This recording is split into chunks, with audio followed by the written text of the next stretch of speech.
Queridos, nós estamos dando continuidade à nossa série de mensagens no livro de Êxodo. Na mensagem anterior, nós vimos a realização da primeira praga que Deus mandou contra o Egito, que envolveu a transformação das águas do rio Nilo em sangue. Isso foi feito como um sinal de que o Deus dos hebreus, que estavam cativos lá no Egito, era superior aos deuses egípcios e tinha o poder sobre as águas. A praga afetou todas as fontes de águas, não somente o rio Nilo, mas também os seus afluentes, canais, reservatórios e até a água potável das casas. Tudo virou sangue.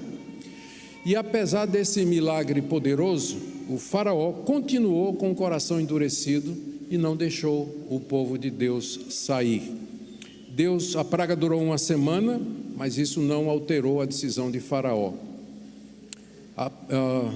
Moisés estava ensinando, quando ele fez esse relato aqui, que Deus estava demonstrando o seu poder e sua autoridade sobre a natureza. Ele era o Deus que controlava todas as coisas, transforma a água em sangue. Ele era o Deus que era superior aos deuses egípcios. O rio Nilo era considerado sagrado, quase que uma divindade para os egípcios, mas Deus o feriu. E Deus queria demonstrar também o desejo dele de ver o seu povo liberto e manifestar a sua glória. E nós vimos também na mensagem anterior o contraste entre o Deus dos hebreus e os magos egípcios. Nós lembramos o que Paulo escreveu a respeito desses homens que também transformaram água em sangue. O nome deles eram Janes e Jambres. Eles eram feiticeiros, praticavam bruxaria, que era uma prática muito comum dos povos do Antigo Oriente, particularmente no Egito também. Mas eles puderam transformar água em sangue, mas não puderam fazer o contrário, o que já era uma prova da superioridade de Deus. Hoje nós vamos ver a segunda praga, que é a infestação de rãs na terra do Egito. Enquanto eu começo aqui, só lembrando a vocês que nós temos o choródromo, tá certo? Se o seu menino começa a não apreciar a pregação e chorar, então você pode ficar naquele lugar ali um tempinho até ele se acalmar e aí trazê-lo de volta, porque as crianças são muito bem-vindas em nosso culto. Nós queremos que elas cresçam, aprendam juntamente com seus pais. Muito bem. Vamos lá para o nosso texto. Primeira parte do relato, nós temos como Deus ordena que Moisés anuncie a segunda praga. Marque aí na sua Bíblia, versos de 1 a 4. Nós vamos seguir a Nova Almeida atualizada, que é a versão mais moderna da consagrada Almeida Revista e atualizada. Deus não desistiu depois da primeira praga. Ela não mudou o coração do rei. E ele então ordena a Moisés que retorne ao faraó, anunciando mais um juízo sobre o Egito. Está aí no verso 1, o Senhor disse a faraó: volta para faraó e diz, assim diz o Senhor, deixa o meu povo ir para que me sirva. Moisés devia falar em nome de Deus, assim diz o Senhor. Lembrem que isso era típico dos profetas. Todos os profetas, quando falavam, eles falavam, assim diz o Senhor. Moisés está falando como profeta da parte de Deus, e a mensagem é essa, que ele deveria deixar o povo de Deus ir, conforme havia determinado. E o Senhor então, os filhos de Abraão, o ponto é que os filhos de Abraão, os hebreus, não poderiam adorar a Deus ali no Egito como escravos, porque eles eram o povo do Deus verdadeiro. Não fazia sentido adorarem a Deus na terra da sua escravidão. Por isso que Deus disse a Moisés, diga a faraó, deixa meu povo ir para que me adore. Eu não vou aceitar a adoração deles na terra da servitude, mas eles têm que ser livres para me adorar.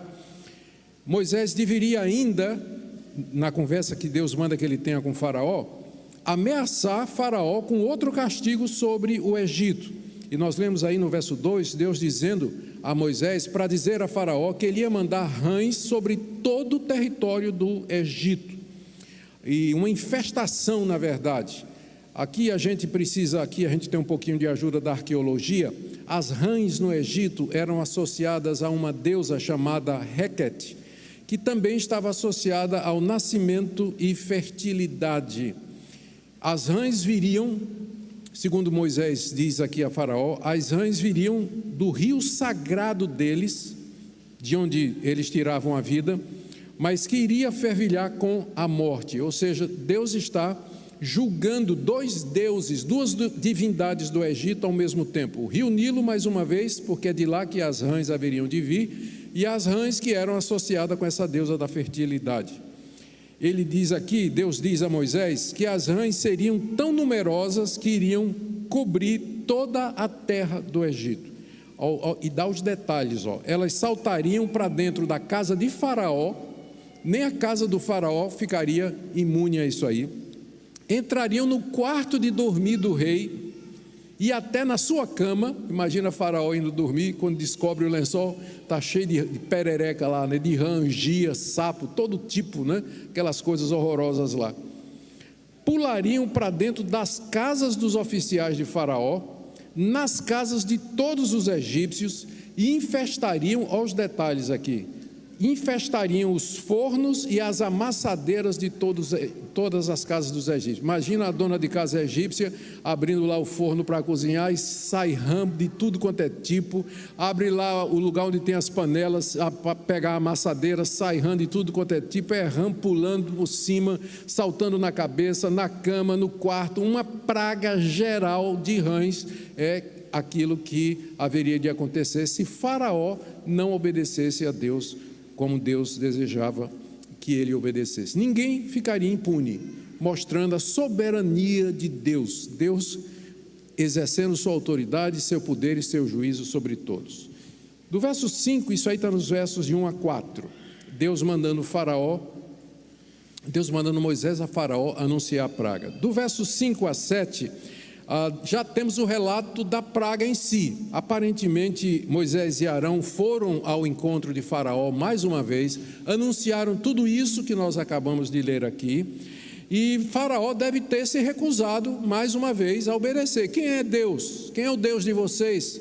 Nossos deuses são mais poderosos, porque vocês são nossos escravos. Havia uma associação muito grande naquela época do Antigo Oriente entre um povo e as divindades daquele povo. Se aquele povo tinha vitória, seus deuses eram considerados como superiores aos deuses dos povos vencidos, porque deram a vitória. Então sempre tinha uma guerra de deuses no Antigo Oriente. E aqui Deus nem espera a resposta de Faraó e já executa o seu juízo mais uma vez sobre os egípcios. Aqui no verso 5, o Senhor então ordena a chegada das rãs sobre o Egito. Ele diz a Arão: estenda a tua mão com bordão sobre os rios, sobre os canais, sobre as lagoas, e faça subir rãs sobre toda a terra do Egito.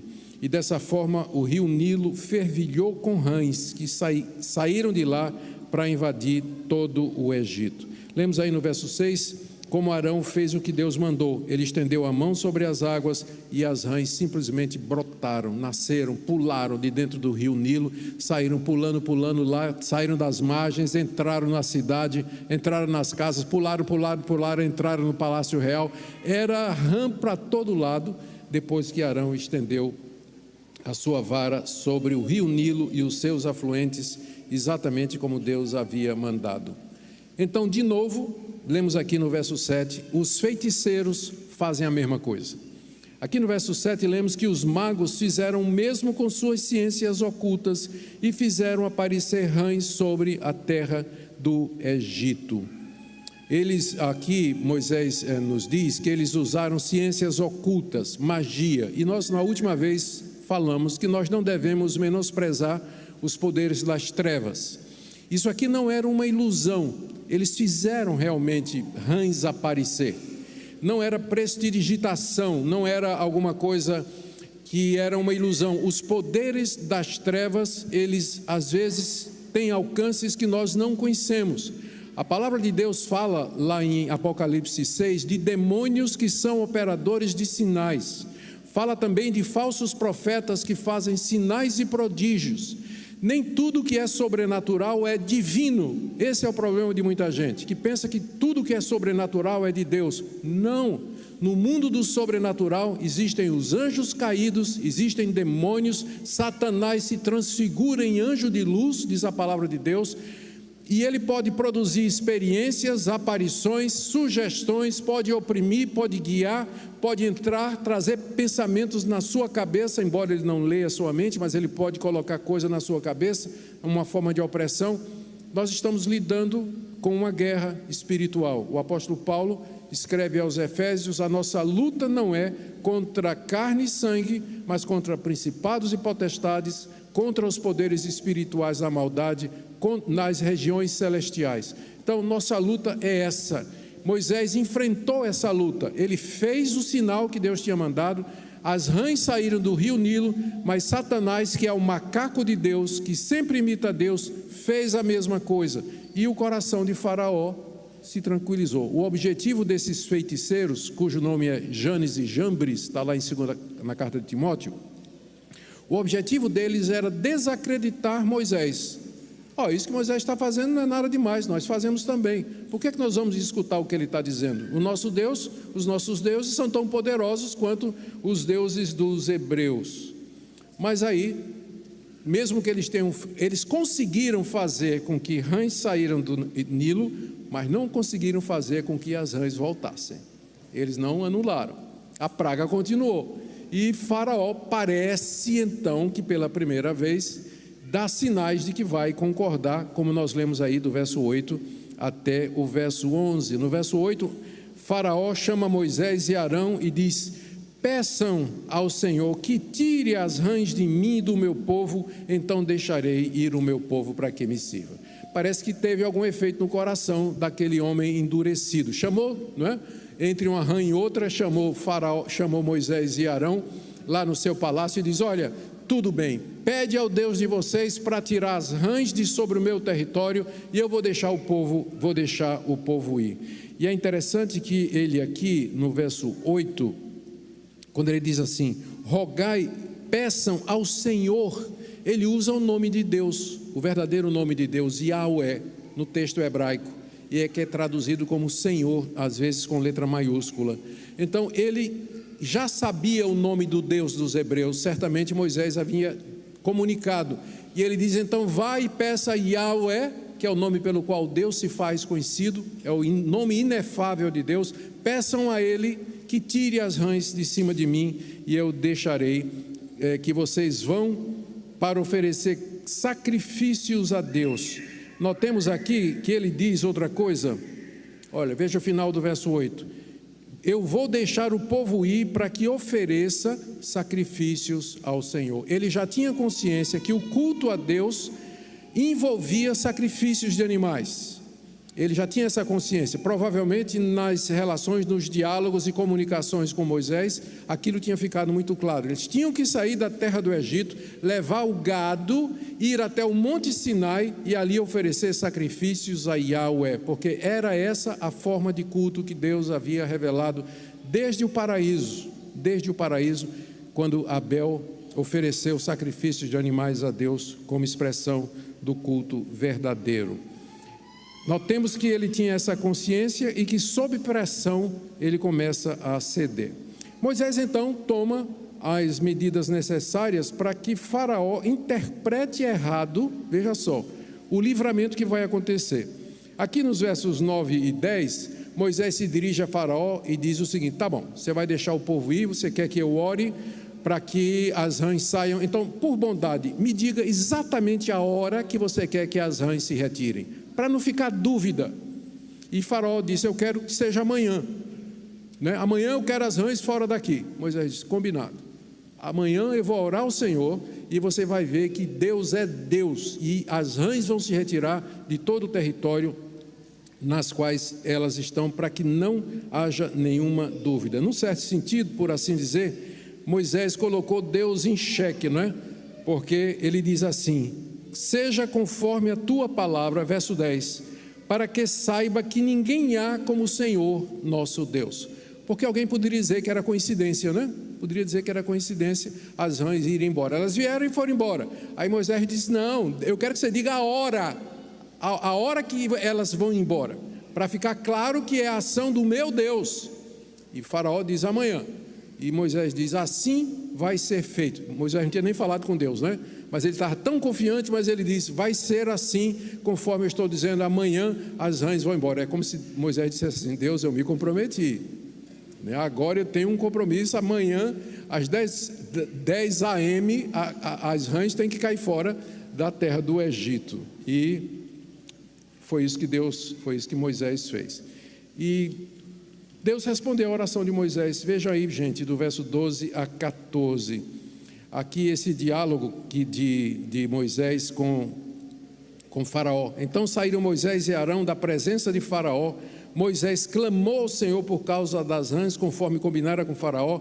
O Senhor fez conforme a palavra de Moisés. Morreram as rãs nas casas, nos pátios, nos campos. Ajuntaram-nas em montões e montões, e a terra cheirou mal. Depois de sair da audiência com Faraó, Moisés clama ao Senhor, suplica que as rãs sejam retiradas no dia seguinte da terra do Egito. Ele deve ter dito assim, Senhor, o que está em jogo é teu nome, porque eu disse que amanhã as rãs sairiam. Então o que está em jogo é a tua glória. Gente, não tem um argumento maior com Deus, ou que prevaleça com Deus do que isso aí. É você argumentar com Deus da seguinte maneira, Deus, o que está em jogo é a tua glória. Eu estou pedindo a você isso, eu estou pedindo ao Senhor. Se você conseguir dizer assim, eu estou pedindo ao Senhor um iPhone 15 novo, Pro Max, porque isso vai trazer glória para o Senhor, então é oração boa, não é?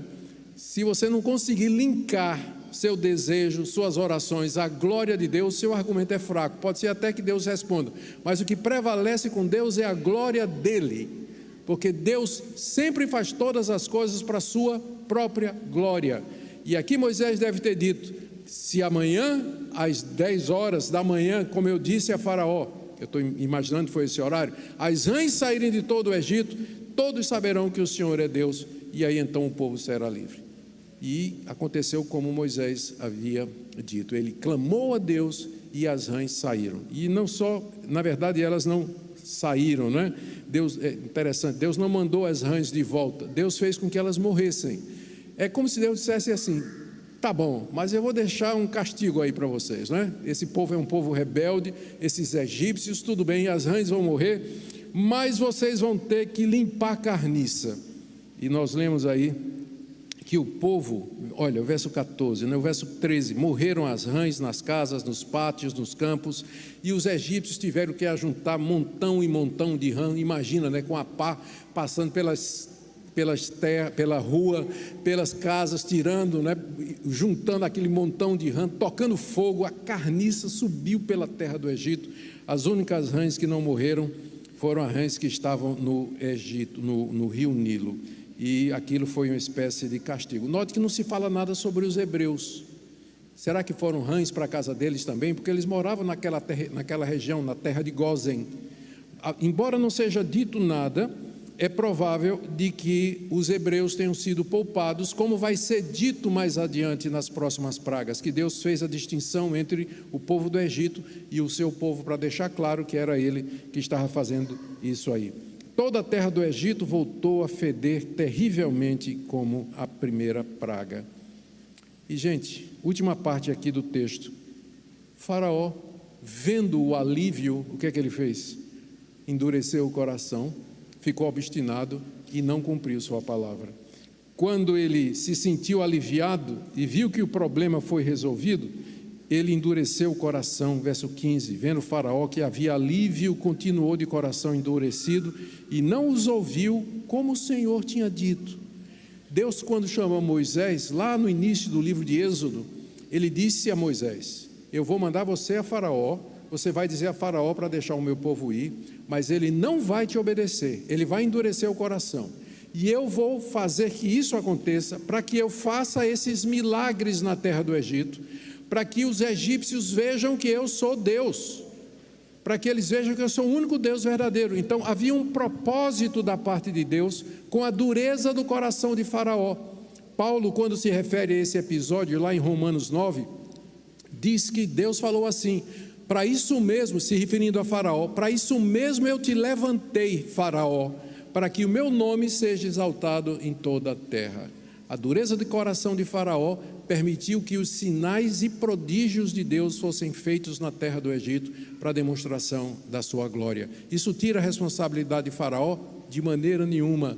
Vocês vão ver que tem hora que o texto diz que Deus endureceu o coração de Faraó, e tem horas que o texto bíblico vai dizer Faraó endureceu o seu próprio coração, como aqui, que é a primeira vez onde é dito que Faraó endureceu o seu próprio coração, conforme Deus havia dito que haveria de acontecer.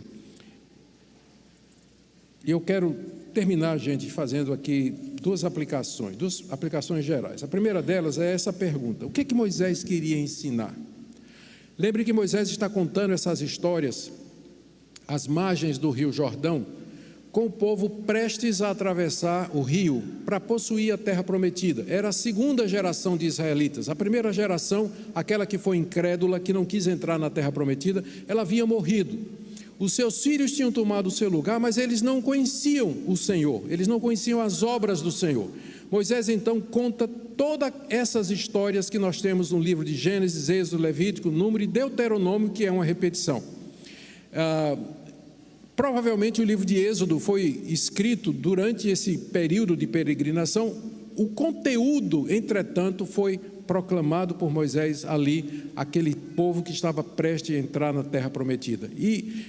Por que Moisés está narrando essas histórias para aquela geração? Primeiro, para mostrar o poder de Deus sobre a criação. Até as rãs obedeciam a Deus. Deus era maior que os deuses dos povos, seus bruxos, feiticeiros e magos. Lembremos que as rãs eram associadas a uma divindade que tinha a ver com fertilidade.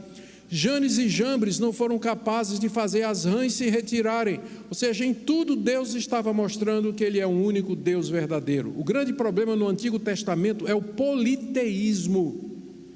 Politeísmo era a adoração de muitos e variados deuses. E sempre a luta era para mostrar que esses deuses eram falsos, eles eram invenção da cabeça humana, e que só havia um Deus verdadeiro, que era o Deus Yahweh, que era o Deus dos hebreus. E era isso que essas pragas tinham como objetivo demonstrar. Segunda coisa, Moisés queria que quando essa geração de hebreus entrasse na terra e passasse a viver nela, não se esquecessem de Deus. É o caso de Faraó. Sob pressão, Faraó disse: pede a Deus, eu me rendo, tudo bem, eu deixo o povo ir. Quando Deus aliviou, aí ele diz: não vou fazer não. Não é assim nossa vida. Quando a gente está sob pressão, desempregado, problema financeiro, doença, todo mundo, né, quando o pitbull pula a cerca, acaba ateu. Todo mundo clama a Deus, pede ajuda, pede socorro e tudo mais. Deus socorre, Deus abençoa, manda prosperidade. O cara para de ler a Bíblia, para de orar, para de vir para a igreja, porque está tudo tranquilo. É como Faraó. Aqui Deus está ensinando ao seu povo. Ele vai dizer, olha, em Deuteronômio, veja o que Moisés disse ao povo em Deuteronômio 8, de 11 a 14. Tenham cuidado para não esquecer do Senhor, seu Deus. Não aconteça que depois de vocês terem comido e estarem fartos, depois de terem edificado boas casas, multiplicar seu gado e rebanho, aumentar sua prata e seu ouro, que se eleve o seu coração e você se esqueça do Senhor, seu Deus, que o tirou da terra do Egito, da casa da servidão. Deus abençoa, Deus responde, mas o que é que acontece quando a gente sente alívio? O que é que acontece quando a gente prospera? A tendência é qual? É a gente esquecer daquele que nos deu todas essas coisas. Como Faraó, sob pressão, ele reagiu bem, mas na hora que a pressão acabou, coração duro. O que Moisés quer ensinar ao povo de Israel: quando vocês entrarem na terra, que Deus abençoar vocês, fizer prosperar vocês, não esqueçam do Senhor, seu Deus, que é aquele que faz com que vocês prosperem. Aplicações para nós? O que é que isso tudo tem a ver conosco hoje?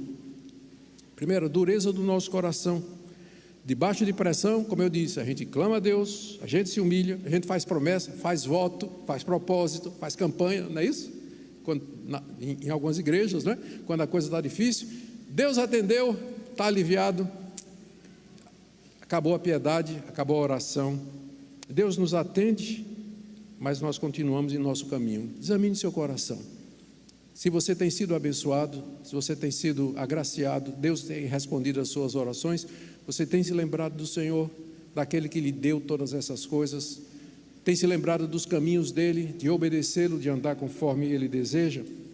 Segunda coisa que nós podemos aprender: supremacia de Deus sobre a criação. Deus governa tudo e todos. Nós não temos medo de nada na criação. Tudo está debaixo do controle do Todo-Poderoso. Isso deveria nos dar tranquilidade e confiança com relação ao futuro. As coisas acontecem de acordo com a providência soberana de Deus. Nada escapa à sua vontade. Ele pode fazer a água virar sangue, Ele pode mandar rãs do rio Nilo, Ele pode fazer morrer aquelas rãs na hora. Tudo isso demonstra que o nosso Deus é todo-poderoso e que nós temos que confiar nele, depender dele no momento de angústia e no momento de dificuldade. E a última coisa que eu queria falar aqui é como esse texto aponta para o Senhor Jesus. Queridos, assim como Deus enviou Moisés para libertar o povo de Israel do Egito, Cristo veio para nos libertar de uma escravidão muito pior, que é a escravidão do pecado, da morte e da condenação eterna. Moisés era um servo, Cristo era o filho. Moisés foi obediente. Cristo é o dono da casa, da família sobre a qual Moisés serviu como servo. Cristo é superior a Moisés porque ele proporciona um livramento maior.